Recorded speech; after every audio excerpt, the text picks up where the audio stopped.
Bonjour à toutes et à tous, ici Marine Deck et bienvenue dans un nouvel épisode du Client. Ce podcast est dédié au cœur de nos entreprises, nos clients. Et ma mission, c'est de vous faire découvrir l'envers du décor de la relation client dans des grandes et petites entreprises, mais aussi dans plein de secteurs d'activité très différents. L'objectif pour vous, c'est d'identifier au travers de ces épisodes des astuces, des idées, des réponses à vos enjeux du moment afin d'améliorer votre relation client. Pour celles et ceux qui ne me connaissent pas encore, je suis Marine Deck, entrepreneur. Depuis 2 ans, j'anime ce podcast, ce qui m'a amenée à devenir conférencière, mais aussi à créer la boîte à outils du client, qui est la première plateforme pédagogique dédiée à l'expérience client. Si d'ailleurs vous avez besoin d'un coup de boost de toutes les astuces et retours d'expérience récoltés sur ce podcast ou encore de templates, je vous mets le lien dans le descriptif de l'épisode vers cette fameuse boîte à outils du client qui va pouvoir devenir votre meilleur ami sur l'année à venir. Et maintenant, si vous êtes prêt à booster votre business et à donner du sens à vos journées en étant centré client, c'est parti pour un nouvel épisode. Très bonne écoute. Bonjour à toutes et à tous. Bon alors aujourd'hui, je suis avec Tom. Tom, bienvenue sur le podcast. Salut Marine, un plaisir et un honneur d'être avec toi. Bah écoute, plaisir partagé et honneur partagé. Donc, tu t'appelles, on va faire la petite présentation très carte d'identité. Allons-y. Tu t'appelles Tom Palmieri Rambo, tu es le directeur marketing et communication de la maison Philippe Conticini, donc on a décidé de le dire à l'italienne, on va dire, Et c'est et parfait. de Jeffrey Kine. Exactement, je l'aurais pas mieux résumé moi-même. Ça doit être un sacré challenge quand même de gérer 2 personnalités pareilles. Alors, le challenge des personnalités, oui, mais surtout le challenge de ces jeunes entreprises, parce que mine de rien, en fait, les 2 sont très jeunes. Mmh. Philippe Conticini, forcément, pour ceux qui aiment la pâtisserie, ça a une forte résonance, mais la maison Philippe Conticini, elle, ne date que, de fin 2018. Oui. Et quant à Jeffrey Kagne, ça ne date que de septembre 2021, dans la mesure où avant il était, chef exécutif, chez Storer. Qui est une très bonne enseigne, très grande enseigne à Paris, très connue. Donc forcément, voilà, le challenge se situe plus dans le développement de ces 2 entreprises qui sont jeunes et tout ce qui s'ensuit, tout ce qu'il y a à faire, tout ce qu'il y a à entreprendre, que dans les personnalités, dans la mesure où très honnêtement, c'est des personnalités qui sont quand même assez faciles à vivre. Voilà. En fait, je pense que le plus gros challenge pour toi, ça doit être de gérer des marques qui sont entièrement personnifiées. Au-delà du fait qu'elles soient récentes. Enfin, franchement, waouh, quoi. Exactement, exactement. C'est-à-dire que la personnalité des 2 chefs, en eux-mêmes en elle-même n'est pas difficile à gérer. C'est des gens qui sont extrêmement faciles à gérer et j'ai la chance d'être tombé, même si c'est pas un hasard, hein, évidemment, parce qu'il se trouve que le président qui s'est associé à Philippe Conticini, qui s'appelle Yoav Peretz, s'est également associé à Jeffrey Kagne. C'est un peu l'histoire en back office de comment se sont ficelées les choses. Donc c'est pas du tout un hasard. Évidemment, le match qui a été fait entre le président et ces 2 personnes était aussi issu de leur personnalité. Donc on savait que c'était des personnalités qui étaient faciles à gérer. Mais ce qui est difficile, c'est plutôt effectivement de gérer des marques qui sont personnifiées, dans la mesure où tout le marketing et la communication qui s'en suivent doivent être à l'image de ces 2 chefs, à l'image de leur personnalité. Et on a évidemment des personnalités qui sont plurielles, qui sont complexes. Et ça, c'est quelque chose sur lequel nous, on doit être en phase derrière dans la manière dont on va créer et générer la communication, effectivement. Très clair. Et pardon. Et justement, quand on parle de haute pâtisserie, quel type d'expérience on associe à la haute pâtisserie? Alors, je serais tenté de te résumer la chose, d'un mot, mot qui est très cher à Philippe Conticini, c'est l'émotion. C'est-à-dire que, la recherche perpétuelle de l'émotion à travers la pâtisserie, à travers les textures, les saveurs et cetera, c'est à mon sens ce qui doit décrire le travail, d'un pâtissier qui travaille dans le domaine de la haute pâtisserie et donc des produits qu'il délivre au quotidien.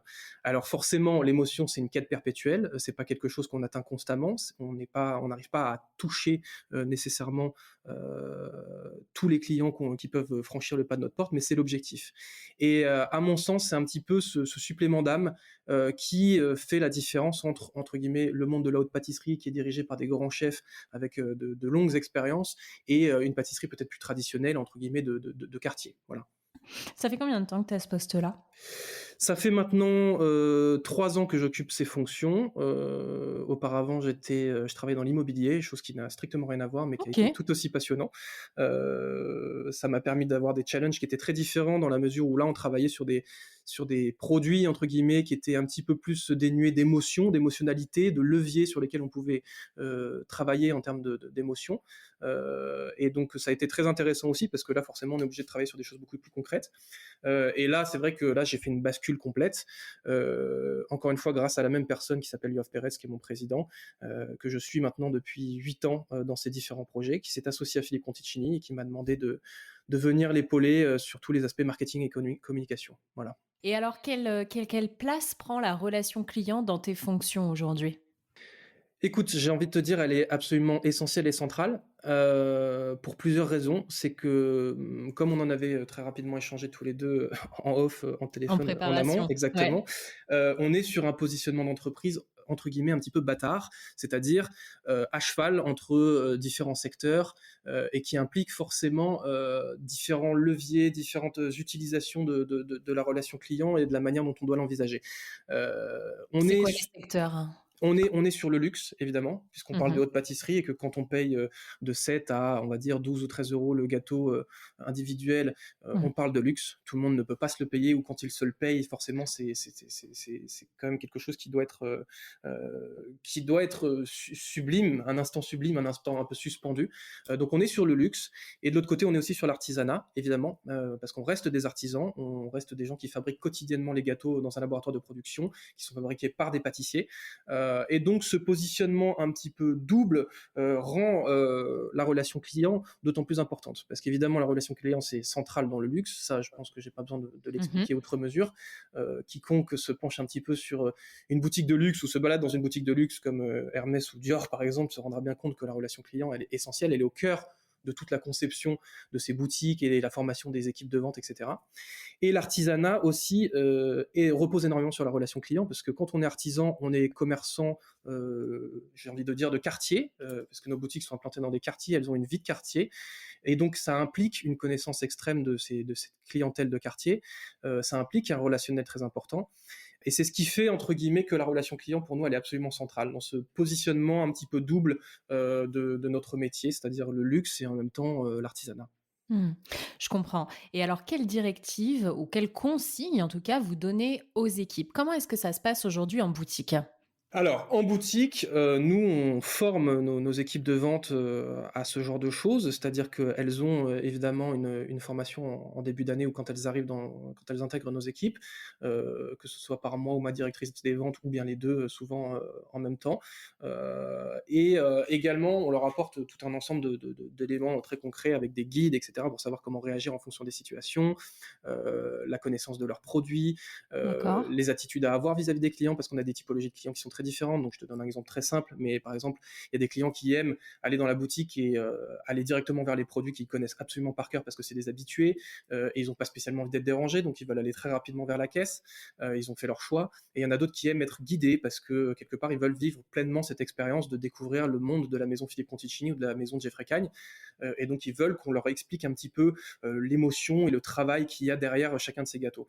Donc ça, c'est des outils qu'on essaye d'expliquer à nos équipes de vente pour qu'ils sachent appréhender du mieux possible en fonction de la typologie des clients qui sont en face d'eux. Donc vous leur avez fait des sortes de guides conversationnels, si je puis dire? Exactement. Alors, certains très précis, notamment dans des situations, par exemple, où il peut y avoir des plaintes et cetera, parce qu'évidemment ça arrive, hein, il peut y Ouais. arriver qu'il y ait des gens qui soient mécontents de certains produits qu'ils aient pu acheter.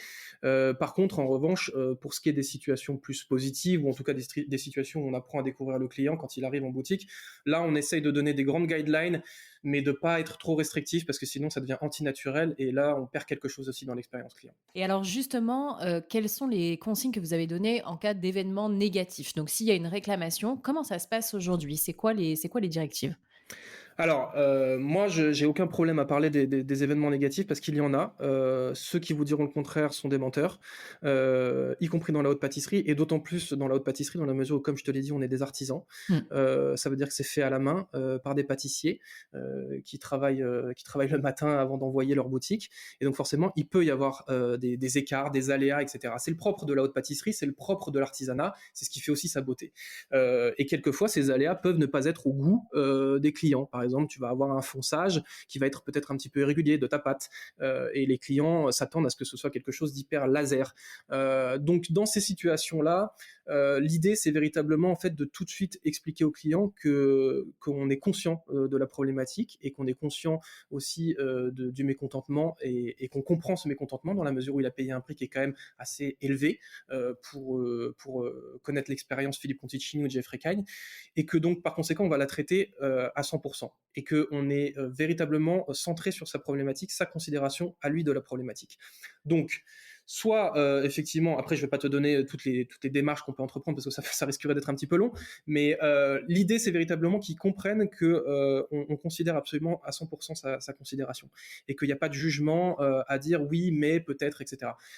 Donc généralement je demande à nos équipes de vente, lorsque la problématique est importante, de remonter la chose directement au directeur des départements, que ce soit moi en tant que directeur marketing communication ou bien notre directrice des ventes, parce qu'on veut que le client sente clairement qu'on a pris cette problématique vraiment à cœur.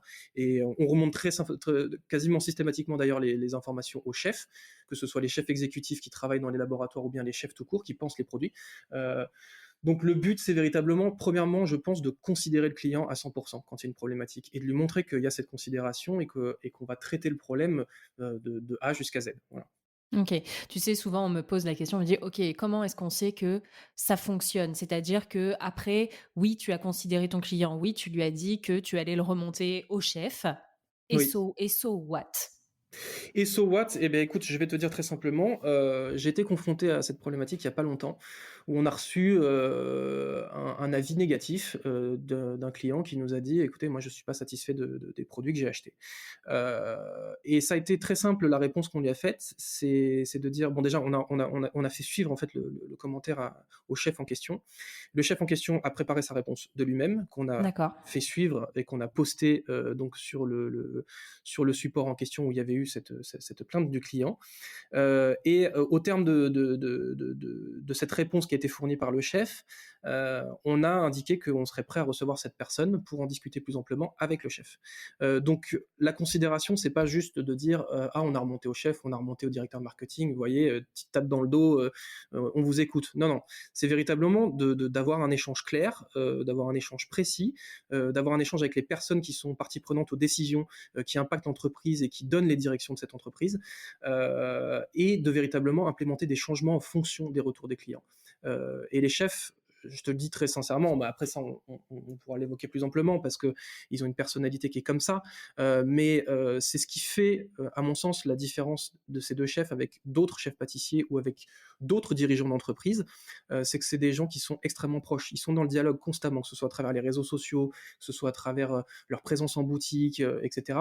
Ils n'ont pas peur du feedback, y compris si le feedback est négatif. Ils le prennent et ils corrigent. Tout simplement parce qu'en réalité, ceux qui ont raison au final, c'est peut-être pas ceux qui s'y connaissent le plus, et les théoriciens de la pâtisserie, non, c'est les gens qui viennent au quotidien acheter la pâtisserie. C'est eux qui savent ce qui est bon, ce qui n'est pas bon. C'est eux qui doivent guider notre chemin. Voilà.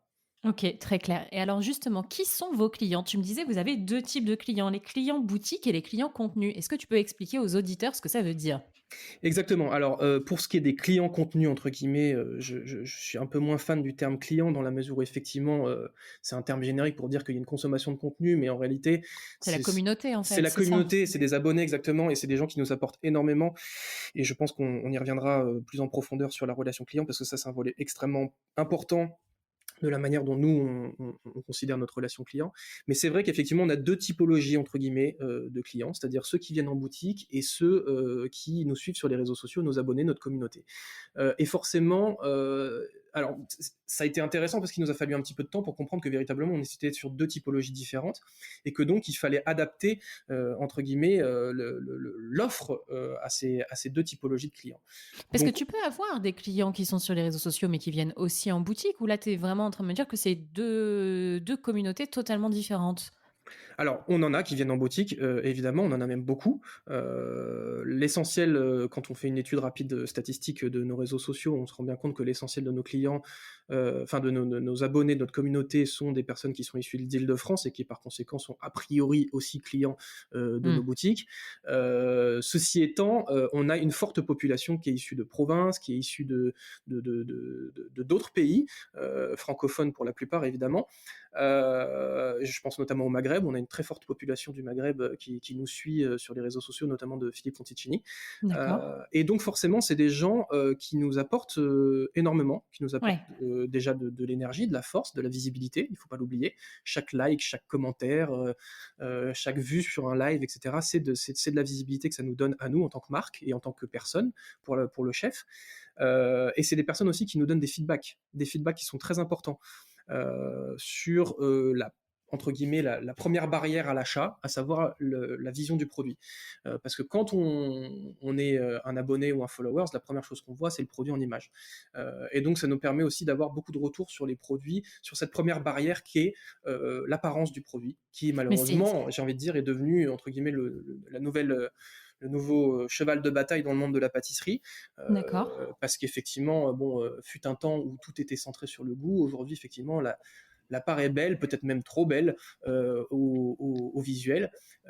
Et donc nous, on essaye un petit peu de naviguer sur ces choses, tu vois ce que je veux dire? C'est-à-dire que jamais, ça c'est vraiment le fer de lance de ces deux chefs, jamais on négligera la qualité des produits et l'exigence des goûts, mais il faut aussi s'adapter et avoir un visuel qui soit à l'auteur des attentes des clients, évidemment.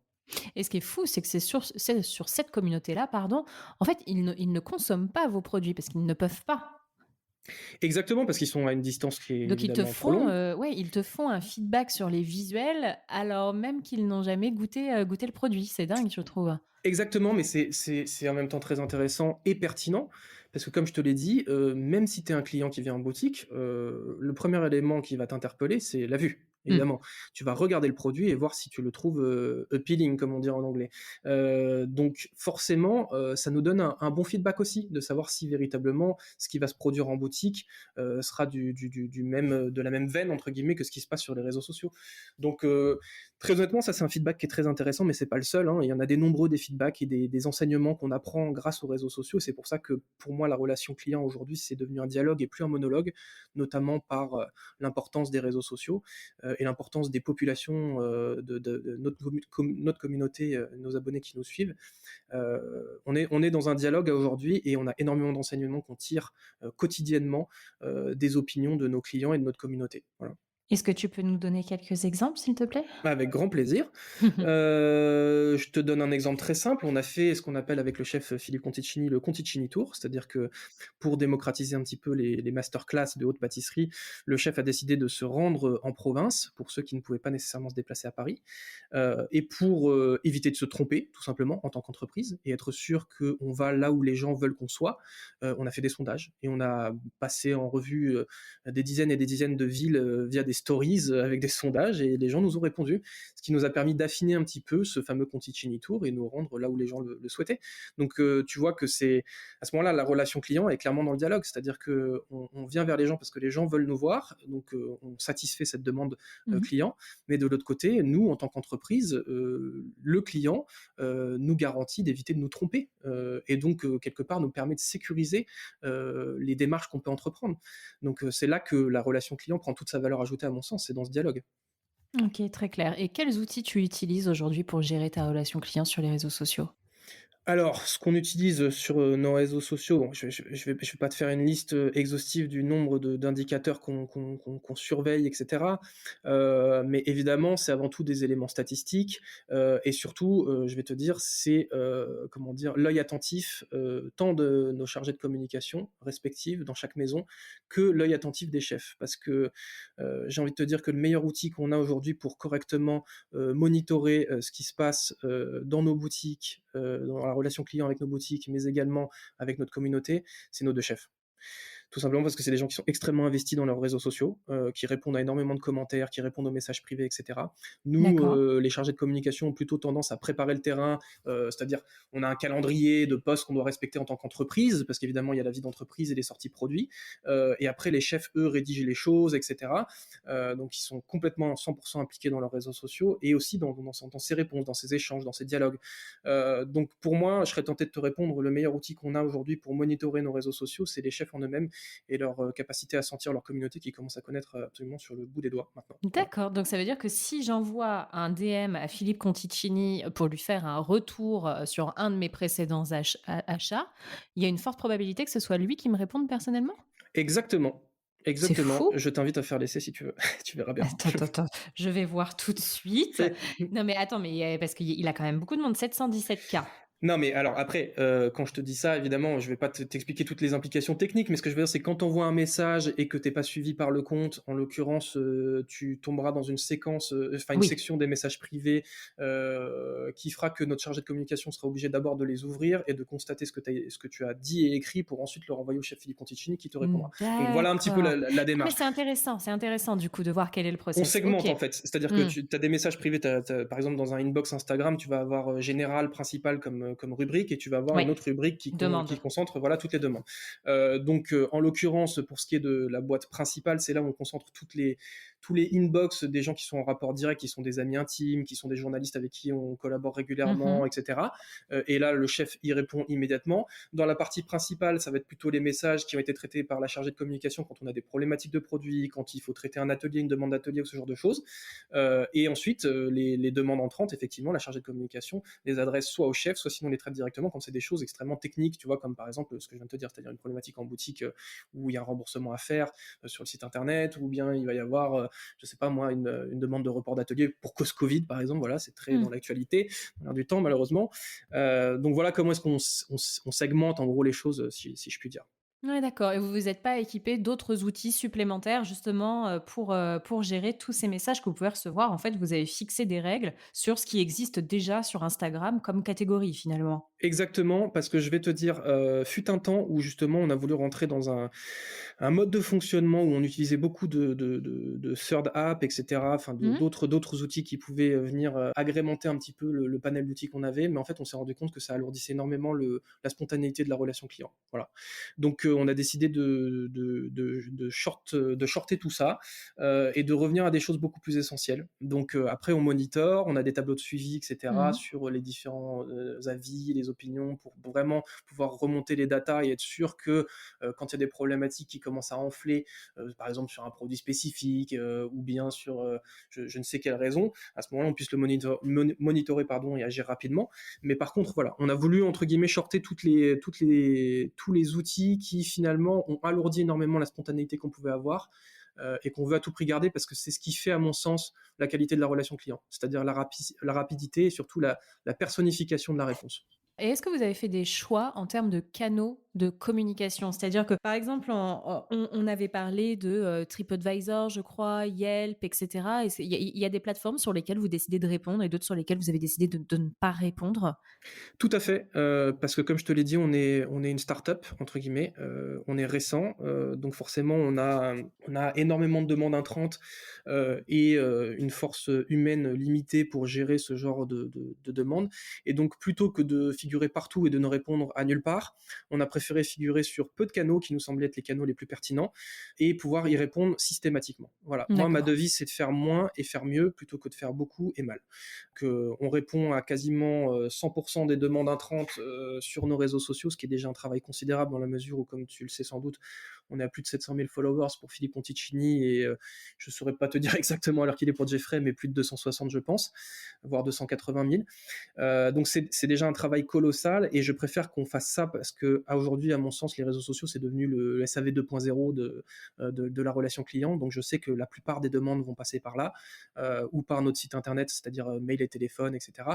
Donc voilà, à mon sens, à partir du moment où tu gères mail intrant via ton site internet, c'est-à-dire les formulaires de contact, ton téléphone et tes réseaux sociaux, déjà tu gères un gros bout du mécontentement client s'il advenait qu'il y en ait, mais aussi le contentement client, hein, Bien parce sûr. qu'on y répond également. Et également Google My Business qui pour moi est central parce qu'évidemment Google c'est un petit peu la plateforme numéro 1 pour les recherches des clients, surtout pour ce qui est des recherches locales. Tout à fait. Tu es à 289 K, sur, Jeffrey. Donc du coup, tu as 1 000 000, tu as 1 000 000 de followers à gérer, quoi. Merci pour la précision, je serais quasiment tenté de t'embaucher en tant que chargé de communication, avec ces chiffres aussi précis. Écoute, je regarde en même temps et donc, s'il y a un appel en boutique, directement, s'il y a une demande importante qui est faite, enfin, quand je dis importante, s'il y a un feedback, qu'il faut absolument, noter quelque part, c'est remonté chez toi, chez la directrice, des ventes, c'est ça? Ou directement au chef, que ce soit le chef exécutif ou pas? Exactement. Si c'est une problématique de produit, même quand c'est des choses qui parce qu'évidemment on est dans l'ordre de l'émotion, et dans l'émotion, il y a une part de subjectivité. Et Donc, c'est ça, comment tu fais? C'est-à-dire que si à un moment, tu as des clients qui disent: «Oui, mais alors ça, j'aime pas trop, je sais, j'en sais rien, je vais te dire un truc classique, c'est trop sucré et tout». À un moment, tu peux pas prendre en compte non plus tous les avis. C'est quand même vous qui avez l'expertise, tu vois? eh bien, figure-toi que si. C'est-à-dire que nous, on remonte absolument, tous les commentaires, y compris des commentaires subjectifs sur trop sucré, pas assez sucré, crème trop épaisse, trop légère, et cetera, ou même dans les rapports d'ingrédients qu'il peut y avoir dans les pâtisseries. On remonte absolument tout à nos chefs.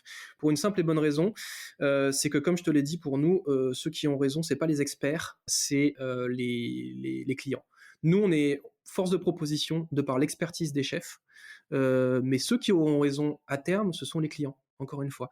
Donc nous, on est là pour leur faire découvrir des choses, c'est-à-dire leur proposer des saveurs, des alliances de textures, etc., qui sortent effectivement du cerveau et de l'âme et du cœur des chefs, de leur créativité. Mais après, encore une fois, pour moi, ceux qui ont raison, c'est ceux qui viennent en boutique et qui le goûtent et qui ressentent ou non une émotion. Parce qu'après tout, on est des commerçants, on est des artisans. La raison, elle est là. Bien La vraie sûr. réponse, elle est là pour moi. Oui, mais tu vas pas faire une variante par client en fonction Non, de si lui enfin voilà, c'est non, non. tu fais des grandes masses et en tout cas, si à un moment tu détectes que, sur la part des ventes du produit A, tu as eu 10 de retours qui concernent le fait que ce soit trop sucré, peut-être qu'à un moment tu vas prendre en compte effectivement Exactement. ce feedback, donc tu fais des masses pour adapter, tes produits. Exactement, exactement. C'est-à-dire que nous, on est force de proposition. On propose des produits nouveaux, chaque année et cetera, qui, on l'espère, vont plaire aux clients. Mais il arrive que quelquefois on se trompe, ça peut arriver à tout le monde. Encore une fois, quand on crée, c'est comme la peinture, c'est comme la musique, c'est quelque chose de très subjectif. Mmh. Comment ça va être reçu par les personnes qui vont l'écouter, qui vont le voir, qui vont le goûter? Bah, c'est complètement subjectif. Et donc après, voilà, pour moi, la création, c'est les chefs. La raison, c'est-à-dire le mot final, c'est nos clientèles. Et comme tu le dis très justement, on fait simplement un rapport de masse en fonction des feedbacks clients et on sait si ça plaît ou pas. De toute façon, tu le vois très rapidement dans tes chiffres d'affaires de boutique, tu le vois très rapidement dans tes feedbacks sur tes réseaux sociaux. Donc ça, c'est quelque chose qui va quand même assez vite. C'est très intéressant que tu fasses ce parallèle, je trouve, avec, la musique, la peinture. J'écoutais un podcast, pendant les fêtes, sur la route, justement sur des artistes et ce qui m'a un peu interloquée, je t'avoue, c'est que en fait, ils disent, qu'eux n'en ont strictement rien à faire enfin, l'histoire que moi j'ai écoutée, n'en avait strictement rien à faire des clients. En fait, quand ils peignent, quand ils produisent une œuvre, ils le font pour eux parce qu'eux ressentent des émotions très particulières à ce moment-là. Après, c'est est-ce que ça va parler aux clients ou pas? En fait, de ce que j'ai compris, ils en avaient un peu rien à taper et à l'inverse, en fait, j'associe, la haute pâtisserie à évidemment de l'art, mais pour autant, pour moi, la relation, elle est totalement inversée. Vous, bien évidemment, vous voulez ressentir des émotions quand vous concevez le produit, mais le client, il faut bien qu'il en ressente aussi. Enfin, du coup, il y a un parallèle à faire et en même temps, vous n'êtes pas tout à fait vous matchez pas sur, le final. Alors, je vais te dire, c'est très intéressant parce que j'ai fait pas mal d'années de musique.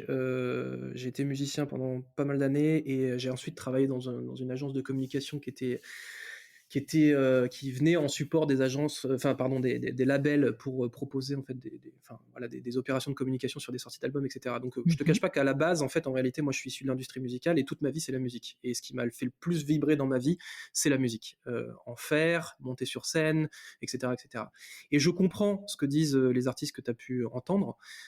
C'est que très sincèrement, moi je me mets à leur place. Si tu crées sans avoir cette émotion vitale et que tu crées uniquement dans un calcul purement de marché, Mmh. il en sortira rien de bon. Et ça, je le comprends totalement et je suis d'accord avec eux. Moi, je suis directeur marketing communication, je ne suis pas le créateur. Les créateurs, c'est les chefs en l'occurrence, et ça, c'est leur travail. De à chaque fois mettre toute l'émotion et toute la sensibilité qu'ils peuvent avoir, et Dieu sait qu'ils en ont, au service de leur créativité. Et ils le font, et ils s'en privent pas, et on pose pas de limites sur ça.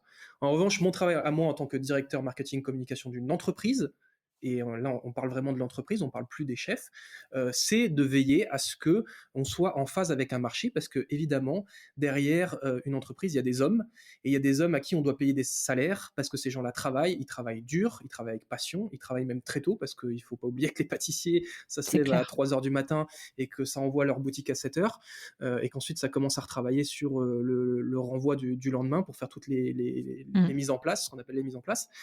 Donc il faut allier entre guillemets la raison d'une entreprise avec cet aspect artistique, sensibilité, émotionnalité d'un chef qui fait toute sa valeur ajoutée, qui fait tout son intérêt, et qu'on retrouve également voilà, comme tu le dis très justement, dans les artistes, que ce soit les musiciens, les peintres, etc. Et vous avez d'autres boutiques aussi à l'international, sauf erreur de ma part, tu dois avoir Londres et Shanghai? Londres et Tokyo. Tokyo, pardon. Et alors comment ça se passe à l'international? Est-ce qu'en boutique, vous avez observé des tendances différentes en termes de comportement client?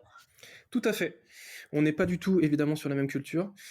La culture anglaise, anglo-saxonne est très différente de la culture française, surtout en matière de pâtisserie, parce qu'il faut bien comprendre qu'on est considéré entre guillemets en France comme étant un petit peu le fer de lance de la haute pâtisserie à travers le monde. Mmh. Et la culture japonaise est également très différente. Donc évidemment, il y a une adaptation produit à chaque marché, c'est très important, tout en essayant de garder des fils conducteurs.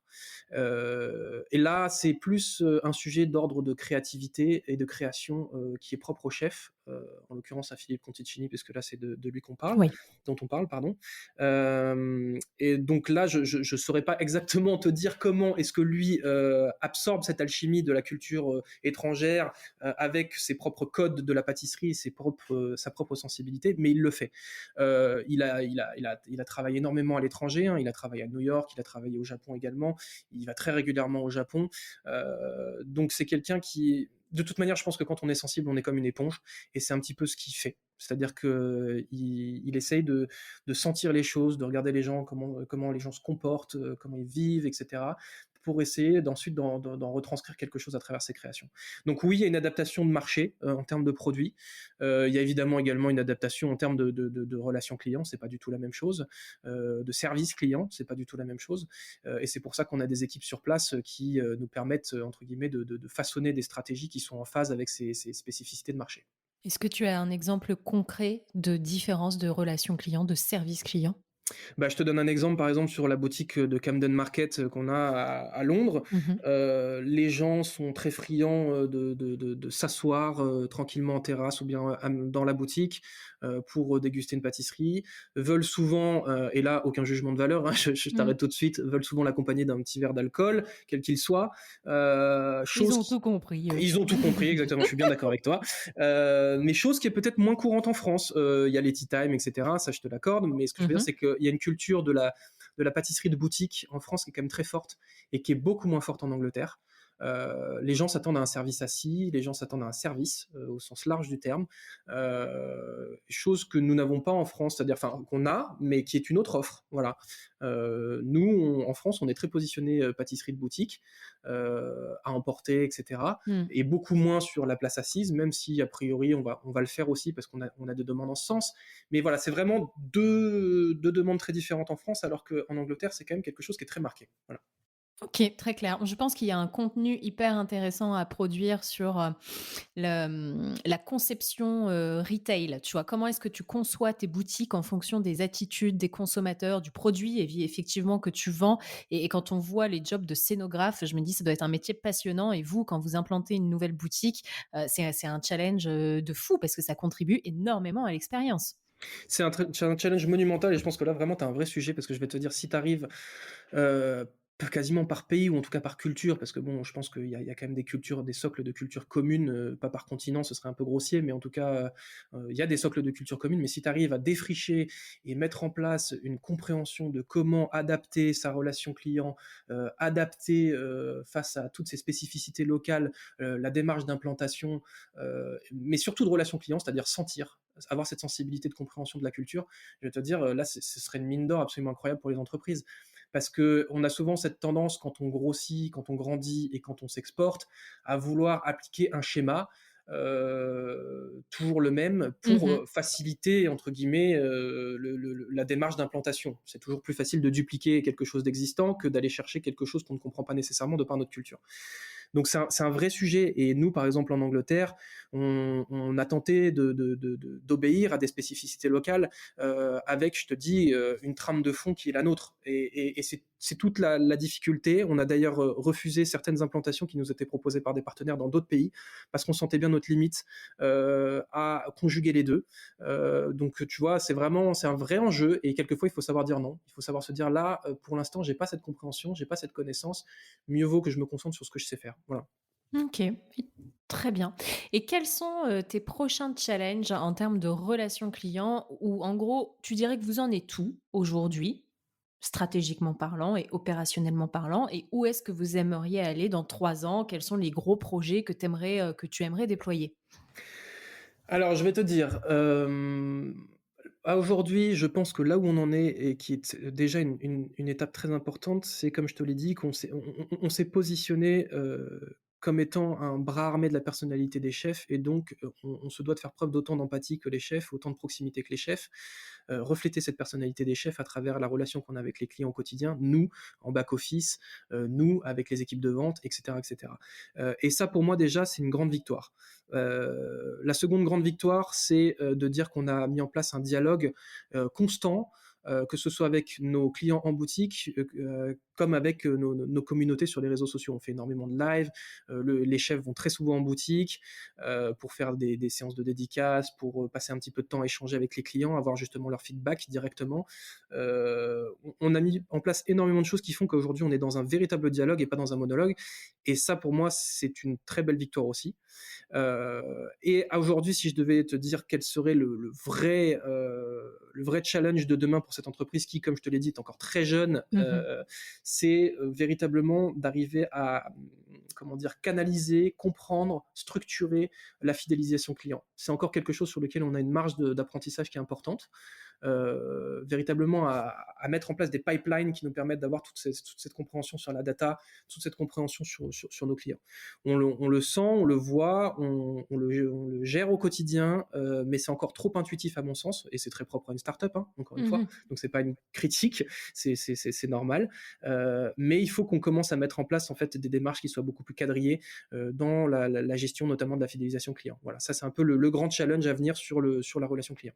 D'accord. Tu arrives à suivre là en ce moment, enfin ou du coup tu ne suis pas du tout, qui au final, est-ce que tu arrives à fidéliser? Est-ce que tu le sais? Tu le J'arrive à fi sens ou tu le sais, de façon tangible avec des chiffres?